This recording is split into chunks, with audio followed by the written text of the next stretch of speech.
நீங்கள் பார்த்து கொண்டிருப்பது உங்கள் ஜாஷுவா டிவி. சகல ஜனங்களுக்கும் நற்செய்தி.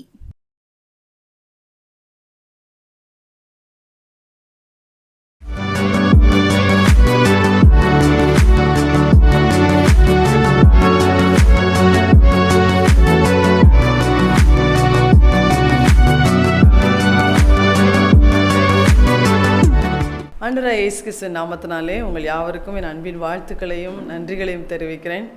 இந்த நாளிலும் கூட ஜோஷுவா டிவி நேயர்களாகிய உங்களோடு கூட கர்த்தர் பேசும்படியாக நம்ம எல்லாரும் ஒரு நிமிடம் அவனுடைய முகத்தை நோக்கி பார்ப்போம். எங்கள் அன்பின் பரலோக பிதாவே, இந்த பரிசுத்த நேரத்துக்காக உமக்கு நன்றி செலுத்துகிறோம். இந்த நேரத்துலையும் கூட அப்பா, உங்களுடைய வார்த்தைக்காய் உங்களுடைய ஜனங்கள் நாங்கள் காத்திருக்கிறோம். ஐயா, நீர் எங்கள் மத்தியில் அசைவாடும்படியாய் நாங்கள் ஜெபிக்கிறோம். ஆவியானவரே, வீடுகளிலிருந்து அப்பா ஃபோன் மூலம் டிவி மூலம் கேட்கிற ஒவ்வொருவர் மேலும் நீங்கள் அசைவாடுங்கப்பா. ஆண்டவரே, எங்கள் மத்தியில் நீ அசைவாடு இந்த நாளில் எங்களோடு கூட நீ பேசுவீராங்க.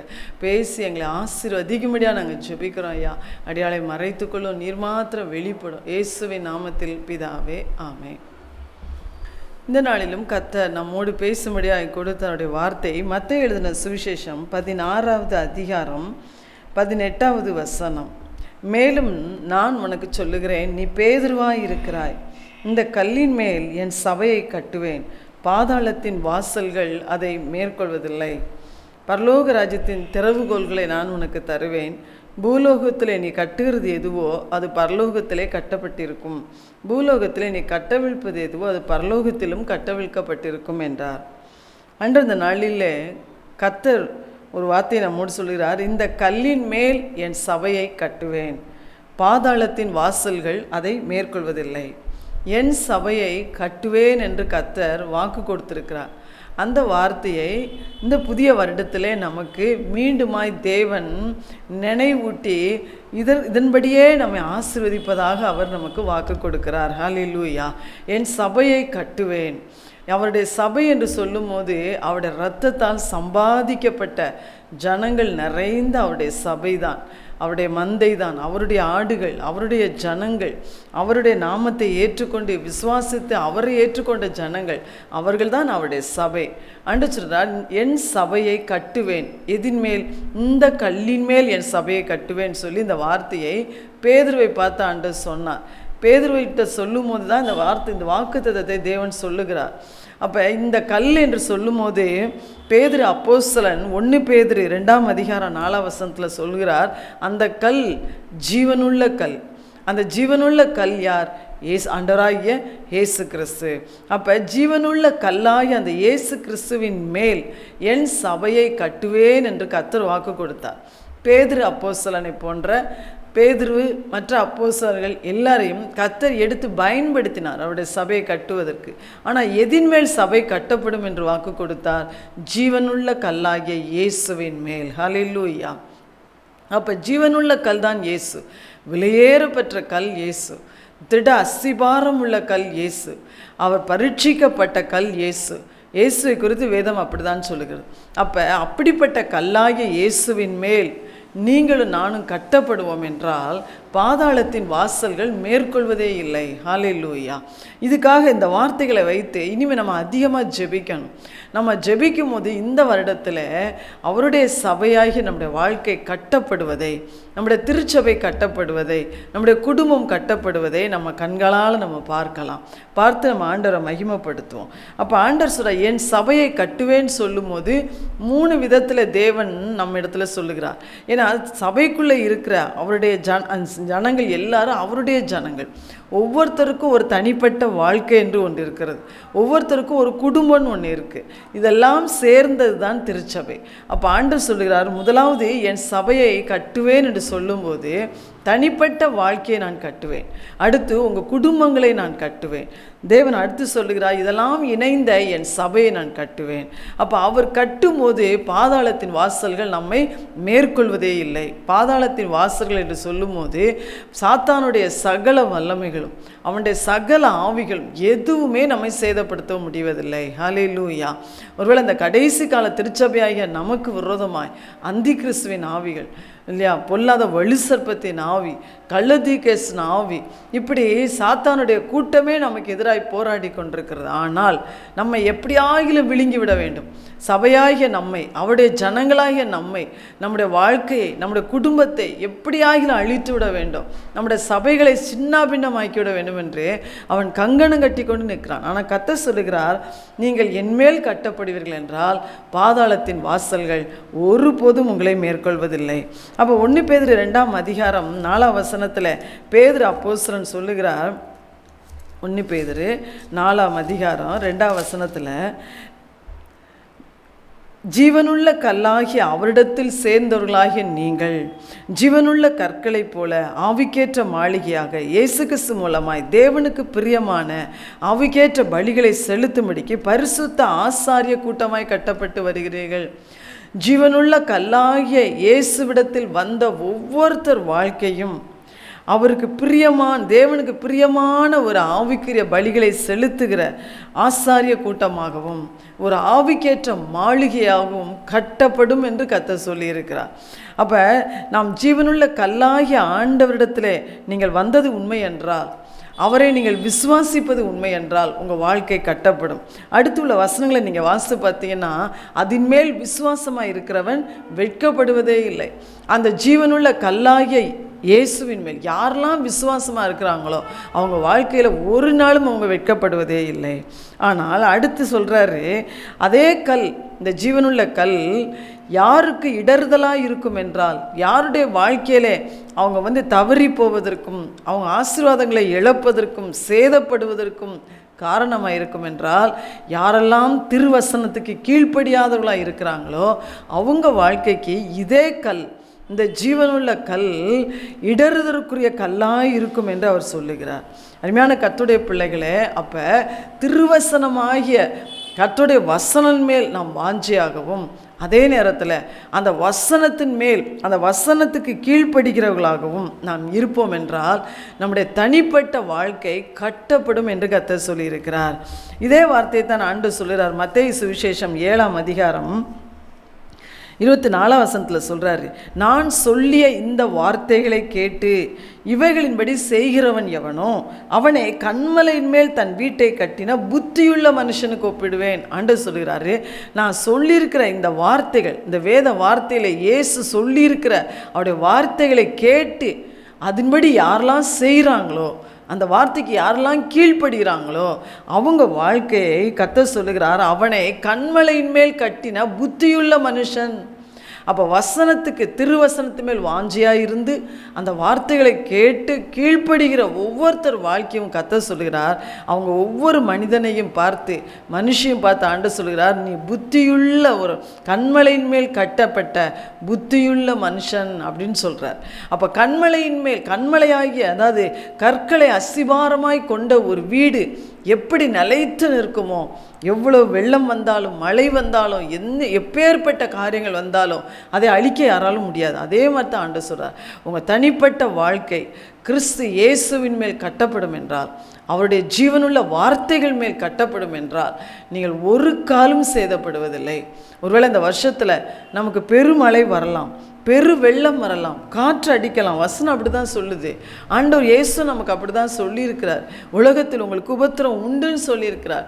இது எது நம்மை மோதினாலும் நம்முடைய வீட்டை தான் மோதுமே ஒழிய நம்ம வீட்டுக்குள்ளே இருக்கிற நம்முடைய வாழ்க்கையை அது சேதப்படுத்தவே முடியாது, அது அசைக்கப்படவே முடியாது. ஏனென்றால் ஜீவனுள்ள கல்லாகிய இயேசுவின் மேல் நாம் கட்டப்பட்டிருக்கிறோம். கர்த்தருடைய பிள்ளைகளை, அவருடைய வசனத்தை கேட்கிற நம்ம திருவசனத்துக்கு இன்னும் கீழ்ப்படியாமல் இருக்கிறோமா யோசித்து பாருங்கள். வசனம் சொல்லுகிறது, வசனத்தை கேட்கிறவர்களாய் மாத்திரமல்ல அதன்படி செய்கிறவர்களாயும் இருங்கள். சிலருக்கு நம்ம கேட்டுக்கிட்டே இருக்கிறதுல ஒரு இன்ட்ரெஸ்ட் இருக்கும், கேட்டுக்கிட்டே இருக்கிறதுல ஆவிக்குரிய வார்த்தைகளை, ஆவிக்குரிய வசனங்களை, அப்படியே பிரசங்கங்களை நம்ம அப்படியே கேட்டுக்கிட்டே இருக்கிறதுல ஒரு இன்ட்ரெஸ்ட் இருக்கலாம். ஆனால் ஆண்டவர் சொல்கிறார், நீங்கள் கேட்குறவங்களா மாத்திரம் இல்லை, அதன்படி செய்கிறவர்களாக இருங்கள். நீங்கள் கேட்குற ஒவ்வொரு வார்த்தையின்படி நீங்கள் செய்கிறீங்களா? உங்களோட பல வழிகளில் கர்த்தர் பேசுகிறாரே, அந்த வார்த்தையின்படி நீங்கள் செய்கிறீங்களான்னு பாருங்கள். உங்கள் கடந்த வருஷத்தில் அப்பெல்லாம் நீங்கள் செஞ்சீங்களா? நீங்கள் செஞ்சுருந்தீங்கன்னா உங்கள் வாழ்க்கை இந்த நேரத்தில் கிறிஸ்துவின் மேல் கட்டப்பட்டிருக்கிறத உங்கள் கண்ணாலேயே பார்க்க முடியும். இந்த வருஷத்தில் ஒருவேளை நான் கர்த்தருடைய வார்த்தையின்படி நான் செய்கிற பிள்ளைன்னு சொல்கிறீங்களா? இன்னும் அதிகமாக நம்ம கீழ்ப்படியை ஒப்பு கொடுப்போம். ஒருவேளை சில வார்த்தைகளுக்கு நம்ம கீழ்ப்படிந்திருப்போம், சில வார்த்தைகளுக்கு கீழ்ப்படியாமல் போயிருப்போம். ஆனால் ஆண்டவர் சொல்கிறார், இன்னும் பூரணமாக அந்த காரியத்துக்கு நம்ம அர்ப்பணிக்கும் போது நம்முடைய வாழ்க்கை கண்மலையாகிய கிறிஸ்துவின் மேல் கட்டப்படும். இந்த உலகத்தில் என்னென்ன போராட்டங்கள், என்னென்ன தீமைகள் வந்தாலும் அது நம்மை அணுகவே முடியாது, நம்மை அது சேதப்படுத்தவே முடியாது. தேசங்களில் வர்ற பயங்கரங்கள் எதுவும் நம்மளை சேதப்படுத்த முடியாது. நம்முடைய விசுவாச வாழ்க்கையை எதுவும் அசைக்க முடியாது. கர்த்தருடைய வசனத்து மேல் நம்ம கட்டப்பட நம்முடைய விசுவாசம் ஸ்ட்ராங் ஆகிக்கொண்டே இருக்கும். நம்முடைய விசுவாசம் பலப்பட்டு கொண்டே இருக்கும், உறுதியாகிக்கொண்டே இருக்கும். எந்த ஒரு பிரச்சனையும் நீங்கள் நாளுக்கு நாள் பார்த்தீங்கன்னா உங்கள் ஆவிக்குரிய வளர்ச்சியை நீங்கள் பார்க்கும்போது போன வருஷம் இருந்ததை விட இந்த வருஷம் உங்கள் விசுவாசத்தில் இன்னும் நீங்கள் பலப்பட்டிருப்பீங்க. ஆனால் ஆண்டவர் சொல்கிறார், ஒருவேளை நீங்கள் வசனத்தை கேட்டு அதன்படி கீழ்ப்படியாமல் போகிற பிள்ளைகளாக இருப்பீர்கள் என்றால் நீங்கள் அறியாத நேரத்தில் வருகிற அந்த பிரச்சனைகளில் நீங்கள் தாக்கு பிடிக்க முடியாமல் உங்கள் விசுவாசம் சேதப்பட்டு போகும். உங்கள் வீடு மணலின் மேல் கட்டப்பட்ட வீட்டை போல அது அழிக்கப்பட்டு போகும் என்று கர்த்தர் நம்மை பார்த்து சொல்லுகிறார். அப்போ மத்தேயு 5:6-7 ஆண்டவர் ஏராளமான உபதேசங்களை சொல்லியிருக்கிறார். நீங்கள் அதை எடுத்து இன்னொரு முறை வாசித்து பாருங்கள், கவனமாக வாசித்து பாருங்கள். அதில் இயேசு நமக்கு சொல்லியிருக்க வார்த்தைகளுக்கெல்லாம் நம்ம கீழ்ப்படிஞ்சிருக்கிறோமா அப்படின்னு கவனித்து பாருங்கள். இன்னும் இயேசு அவருடைய வாயினால் சொன்ன வார்த்தைகள் வேதத்தில் நிறைய உண்டு. அந்த வார்த்தைகளுக்கெல்லாம் நம்ம கீழ்ப்படுகிறோமா என்று சொல்லி நாம் யோசித்து அதுக்கு நம்ம அர்ப்பணித்து நம்முடைய வாழ்க்கையை ஒப்புக் கொடுப்போம் என்றால் உங்கள் தனிப்பட்ட வாழ்க்கை கிறிஸ்துவின் மேல், கண்மலையாகிய இயேசுவின் மேல் கட்டப்பட்ட வாழ்க்கையாய், உறுதியான நங்குரம் கொண்ட வாழ்க்கையாய், எந்த போராட்டத்திலும் அசையாத ஒரு வாழ்க்கையாய் இருக்கும் என்பதில் சந்தேகமே இல்லை. அப்பொழுது பாதாளத்தின் வல்லமைகள் எத்தனை உங்களுக்கு விரோதமாக எழும்பி வந்தாலும் ஒன்றுமே நம்மை மேற்கொள்ள முடியாது. நம்ம வீட்டின் மேலே மோதி அடித்த வேகத்தில் அதுதான் சேதப்பட்டு திரும்பி போகும் என்று கர்த்தர் சொல்லுகிறார்.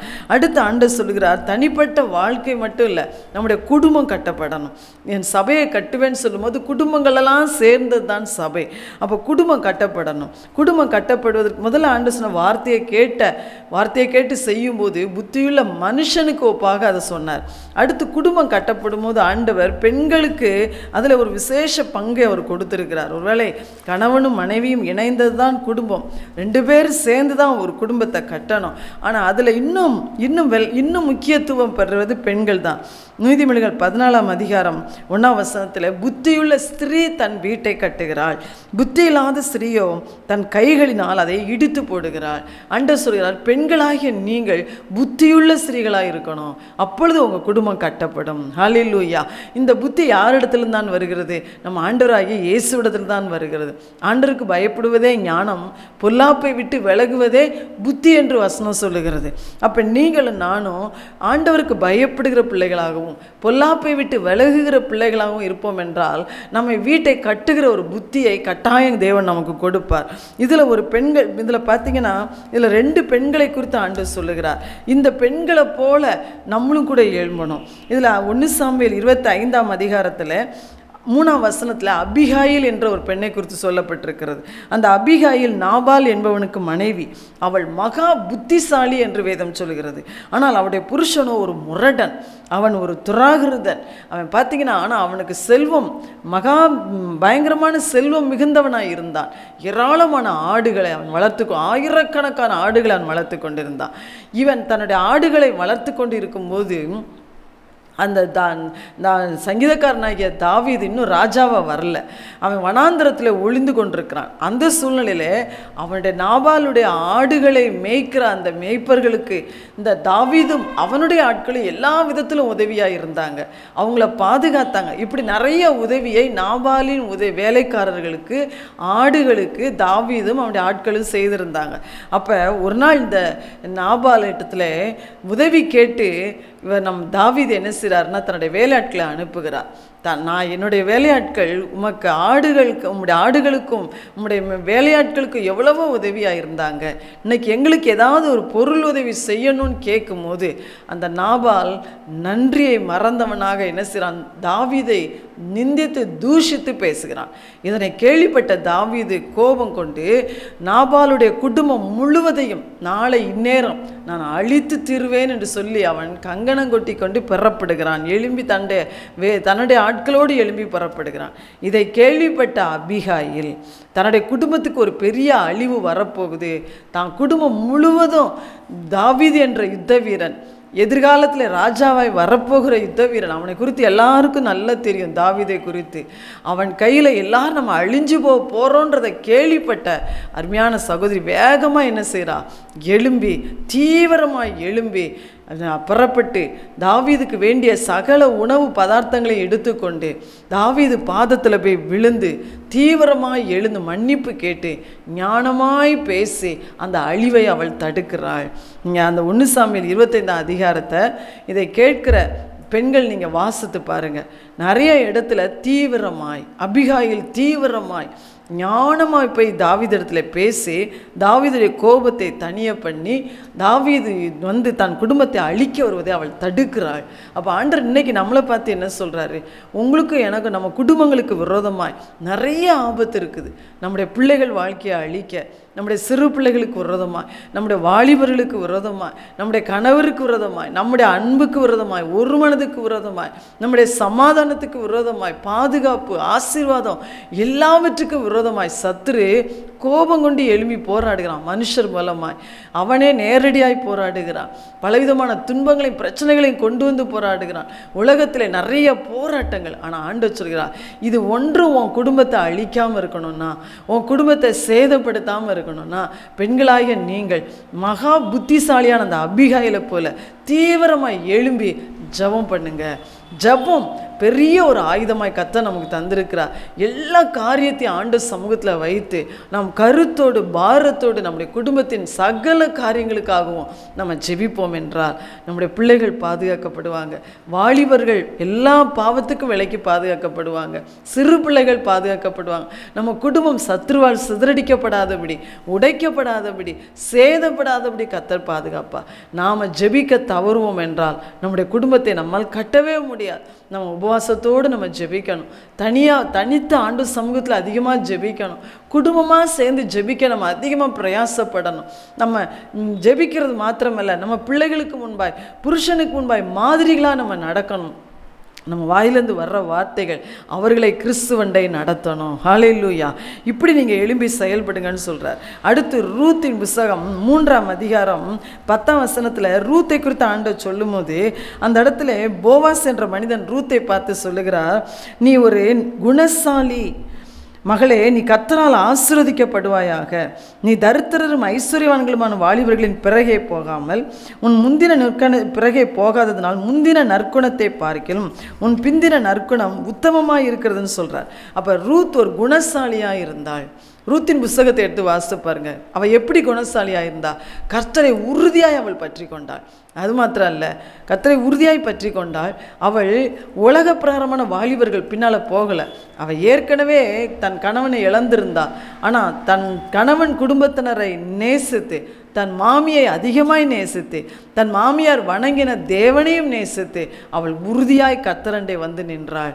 அது மாத்திரம் அல்ல, பாருங்க, தன் மாமியார் இடத்துல அதிகமான அன்பு செலுத்தினான். அப்போ அது மாத்திரம் இல்லை, உலக பிரகாரமான பாவமுள்ள வாலிபர்கள் பின்னால் அவள் போகாமல் தன் மாமியார் என்ன சொல்கிறாங்களோ அதுக்கு கீழ்ப்படிந்து ஒரு பரிசுத்தமான மனிதனுக்கிட்ட வந்து தன் மாமியார் சொல்கிறதை அவள் செய்கிறான். இதை பார்த்து போவாஸ் அவளை பாராட்டுகிறான். அந்த ஊரே அவளை பாராட்டுகிறது. அப்போ ஆண்டவர் நமக்கு என்ன சொல்கிறாரு?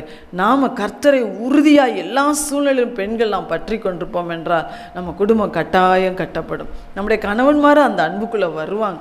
அது மாத்திரம் நம்ம அன்பு செலுத்த வேண்டியது ரொம்ப முக்கியம். நம்முடைய குடும்பத்தாரிடத்தில், நம்முடைய சபை மக்கள் மத்தியில், ஜனங்க சமுதாயத்தில் உள்ள மக்கள் மத்தியில், நம்ம கணவனிடத்தில், நம்ம பிள்ளைகளிடத்தில், நம்முடைய உறவினிடத்தில், எல்லா இடத்துல நம்ம அன்பு உள்ளவர்களாய் காணப்படும் போது கர்த்தர் நம்மளை குணசாலியாய் பார்க்கிறார். நம்முடைய குடும்பம் கட்டப்படும்.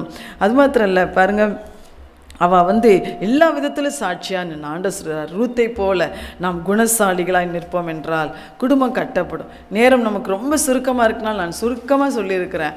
நீங்கள் ரூத்தை எடுத்து வாசித்து பாருங்கள், கர்த்தர் உங்களோட பேசுவார். அடுத்து அப்போஸ்தலர் 9:31 சபை கட்டப்படுதலை குறித்து அப்போஸ்தலரில் எழுதியிருக்கு.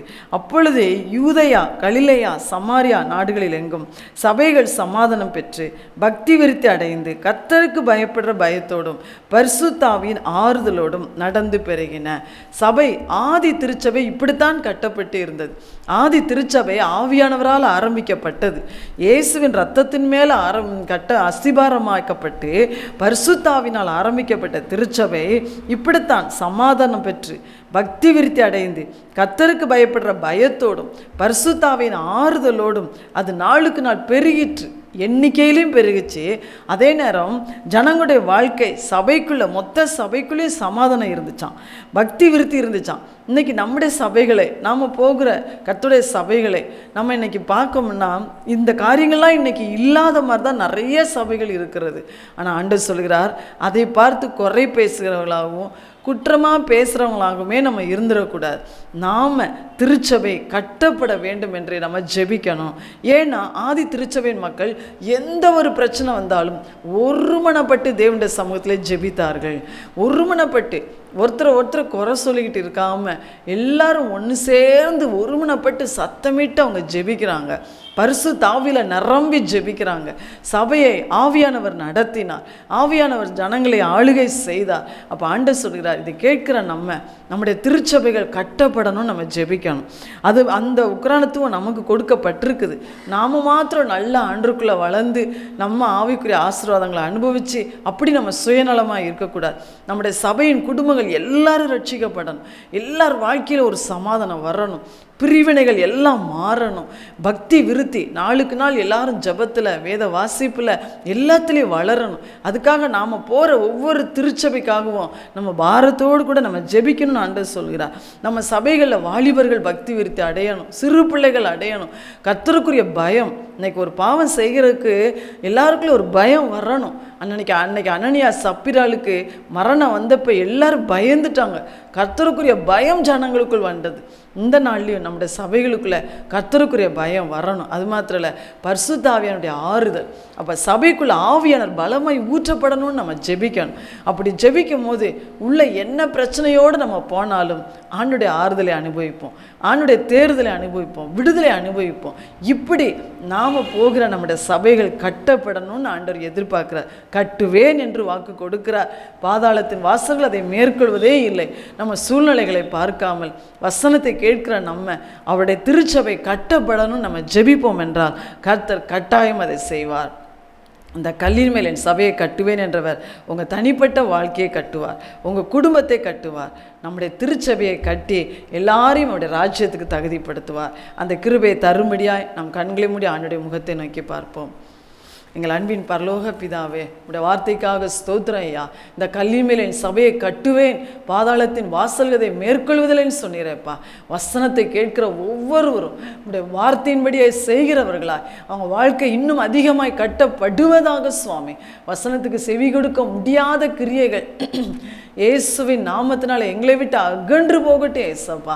எங்களுடைய குடும்பங்கள் கட்டப்படட்டும். ஒரு ரூத்தை குணசாலியாய் நிறுத்தினீர், அபிகாயிலை தீவிரமாய் எழுந்து ஜெபிக்கிறவா செயல்படுகிறவளாய் நிறுத்தினீர். அந்த ஞானத்தினாலும் புத்தியினாலும் பெண்களாகி எங்களை நிரப்பும்படியாய் நாங்கள் ஜெபிக்கிறோம்ப்பா. எங்கள் சபைகள் கட்டப்படட்டும். நாங்கள் போகிற திருச்சபைகள் எல்லா குடும்பங்களும் கட்டப்படட்டும். பாதாளத்தின் வல்லமைகள் எங்கள் திருச்சபைகளை மேற்கொள்ளாதபடி அப்போஸ்தலர் 9:30 எங்கள் சபைகளை ஆசீர்வதியும். ஆவியான பலமாய் எல்லார் மேலும் அசைவாடும்படி நாங்கள் ஜெபிக்கிறோம். நீங்கள் அப்படி செய்வதற்காய் நன்றி. இயேசுவின் நாமத்தில் கேட்கிறேன் ஜீவனுள்ள தகப்பனே, ஆமென்.